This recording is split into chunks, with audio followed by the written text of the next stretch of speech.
Hey, welcome back to Math with Patrick. Today's July 31st, and we're solving problem number 212 from the Daily Epsilon calendar. And we are joined by Quill today. He's hanging out in my lap. Maybe I just woke him up from a nap, so I'll let him be. And we need to figure out why the largest y that satisfies these inequalities is 31 to match today's date. So I'm thinking let's probably just think of it graphically and see what happens. I usually like to solve inequalities on a graph. So I'll just sketch my axes. It's a little bit weird that I have z and y instead of x and y, but I'll just replace x with z because why not? And let's see what happens with this inequality. We can try like plugging in I was going to say some random numbers, but maybe some specific numbers to just kind of figure out what this inequality should look like. Like, for example, if I put a 64 for z, then I should make y 0, and then 64 plus 0 is equal to 64. So that totally checks out. So one of my points in my sketch could be right here at 64. And this is like super symmetrical. Like the z and the y, it doesn't really matter which one's coming first. So y could be 64, z could be 0, and then I'm going to get another point on my graph right here. And then we could imagine kind of splitting the difference. Both of these numbers could also be 32, and I'll satisfy the equality here of this less than or equal to sign. And so it's just a sketch. This should be a square, but it's looking more like a rectangle. Oh well. This point right here is going to be 32, 32. And we're going to connect all these points with a straight line, more or less straight. And since it's an inequality, I need to figure out on which side of this line should my solution set lie. And actually, this should not be a dotted line, but this should be a straight line. That's because usually with straight lines, we are saying that it's totally fine to have points on the line. Whereas with dotted lines, that usually shows like a strict inequality where we don't actually want to include the values on the line. So that's why I just fixed it to be a straight full line right there.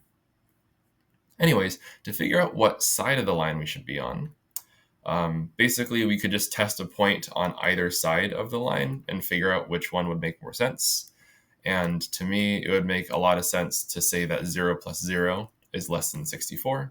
So somewhere like right here would satisfy the inequality, whereas like 100 plus 100 is going to be way bigger than 64. And so I don't want to highlight that side of the line.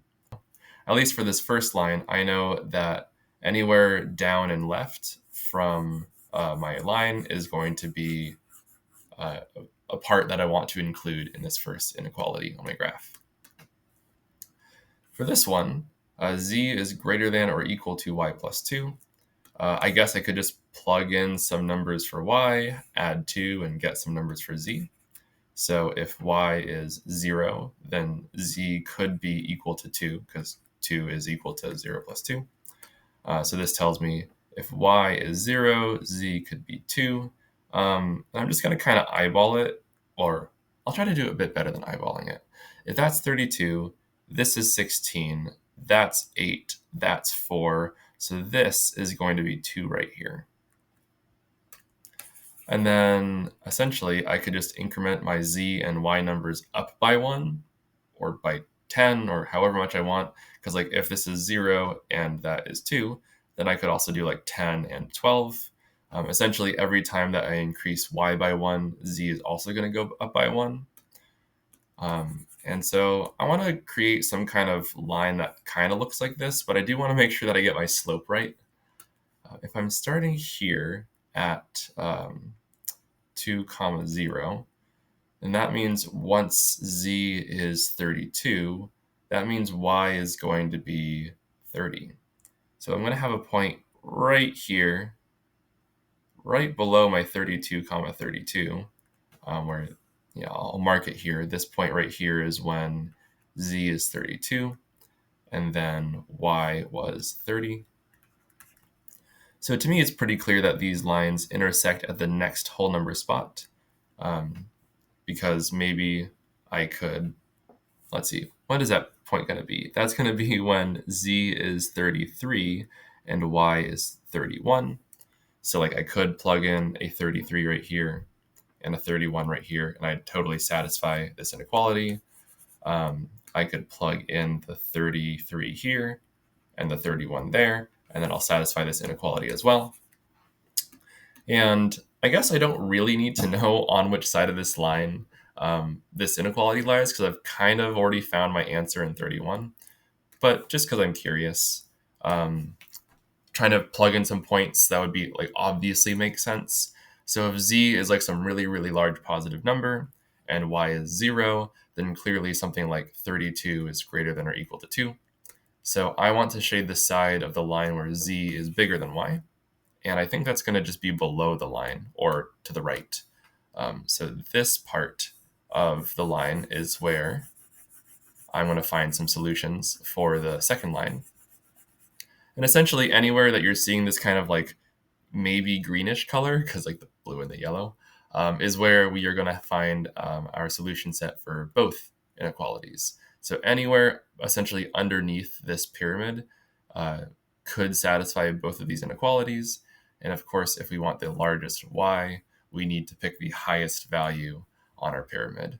So there it is. There's that 31. That's our answer. And I think I'm all done. So there we go. I just decided to solve it graphically, and that's the way that made the most sense to me. Maybe you could also solve it algebraically, like isolating y. Maybe something would show up there. But at least seeing it on a graph made the most sense to me. So thanks for coming along. I'm all done today, and I'll see you in August. Bye.